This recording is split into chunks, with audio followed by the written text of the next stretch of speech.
Hey everybody, Chuck Barone here. Wednesday, August the 24th, 2022. Didn't even need to look down to remember the date today because it's a very, very big day and a lot of information you guys need to hear about today.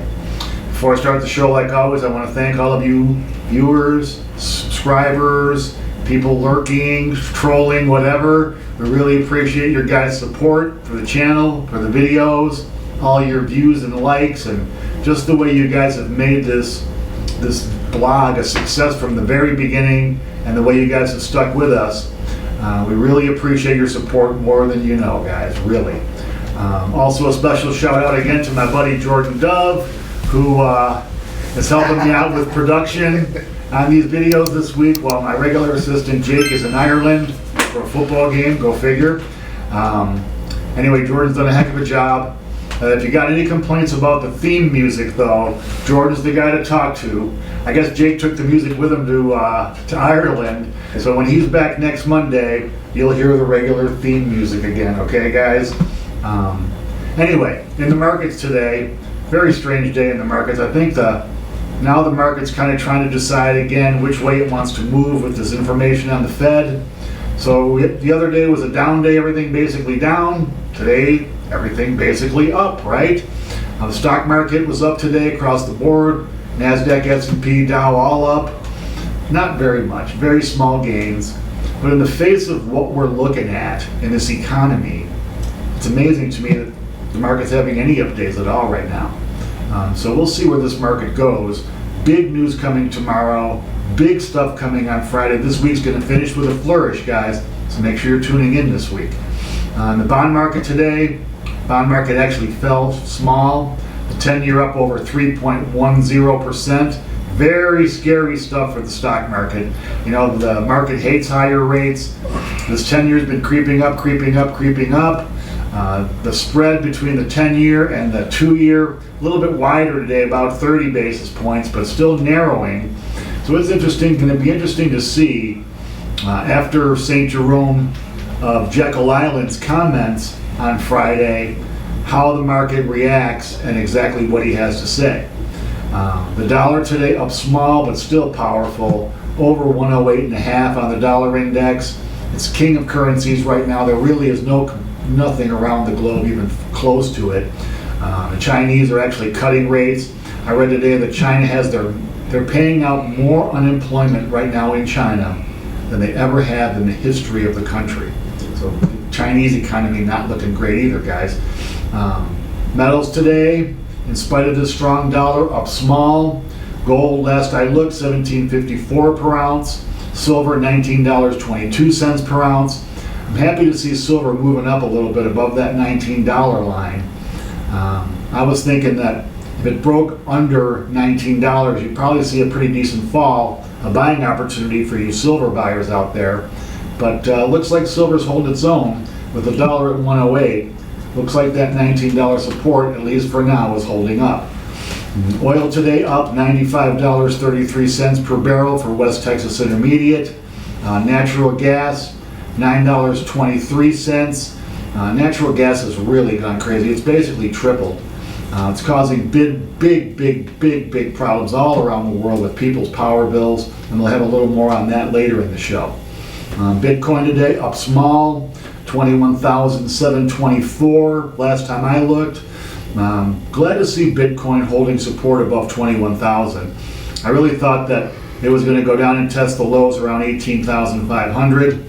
I hope it can continue to consolidate here for you Bitcoin holders and start to maybe have a next leg up. In news you guys need to hear today, the big report we were waiting for was the new home sales. We've been predicting it, we've been saying it's going to happen, and now here it is right in our face. New home sales basically crashing, down 30% nationwide. Now there's still some hot markets right now. 30% though is a very big decline year over year. Real estate is not really designed to move with these gigantic numbers and percentages like that, so seeing numbers that big is really crazy. But here in Las Vegas, which I think is kind of the canary in the coal mine for lack of a better phrase, in the real estate market, giving you guys a little bit of an idea of what's to come for the rest of the country. Here's the headline in today's Review Journal. Fears in home selling drop. Okay, so new house sales in Vegas just absolutely cratering. Exactly what I told you guys has been happening. Here's the numbers. Year over year here in Las Vegas, new home sales down 61%. When you're down 61%, I would call that a crash, wouldn't you? I would think that that's a pretty big drop. In July of 2021, 1,138 new home sales. July of 2022, 434 new home sales. I've been telling you guys about the analogy with the snowball rolling down the hill. These numbers here showing that snowball now is getting bigger, picking up steam. Median price in Vegas in July, $465, down from $482. Now in August, according to Jordan, and the MLS listing, the median price here in Vegas right now, $450. So prices are dropping about $15,000 per month. I think we're going to see a little bit of an acceleration in that. As I've been telling you guys, there's a big disconnect between where prices are and where interest rates are. Now, if you're a cash buyer and you don't mind overpaying for properties like a lot of the corporate people don't, that's one thing. That's only, about 25% of the market. So the other 75, that part of the market relies on financing. And when people cannot qualify to be financed, one of two things has to happen, guys. It's pretty basic stuff. If the rates are too high for the prices, one of two things has to come down. Either rates have to come down to accommodate the higher prices, or prices have to come down to accommodate the higher rates. It can only be one or the other. And it looks like now the jury's in. Prices are starting to come down pretty dramatically here in Vegas. I think we still have a ways to go. I was telling you guys in the very beginning, I thought I was seeing the median price coming down to about $350 in Vegas. I think that might be a little bit negative, but it's still the target I'm looking at. And if it starts dropping $15,000, $20,000 per month, it won't be long we'll be seeing those numbers. And the extra bad news in real estate is we're now moving into the time of year where people aren't really shopping for houses. The springtime and into the summer is usually the busiest time of the market for real estate. We're past that now. I think when August numbers come out next month, they're going to be worse than this. Not a lot of good stuff going on in real estate right now. Now, everybody buckle up here because I'm about to go on a little bit of a Chuck Barone rant. Now, I apologize. I thought about putting a red nose on or a wig or something fancy, to kind of get, I'm just not a ranter and raver. I'm just not a screamer and a sensationalist where I have to make things bigger than they really are.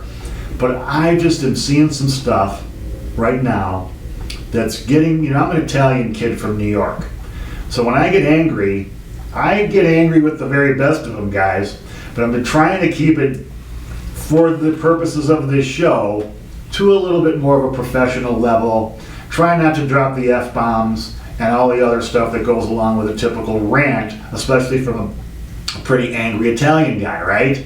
So, this started about 10 days or so ago with this carried interest loophole and how one crooked senator could keep this tax loophole for billionaires in, where they were ready to take it out. Billionaires were going to pay taxes like the rest of us, but nope. This one senator, corrupt-ass senator, bought and paid for senator, decided that we can't get rid of this loophole for billionaires and they need to pay less in taxes than regular working people do.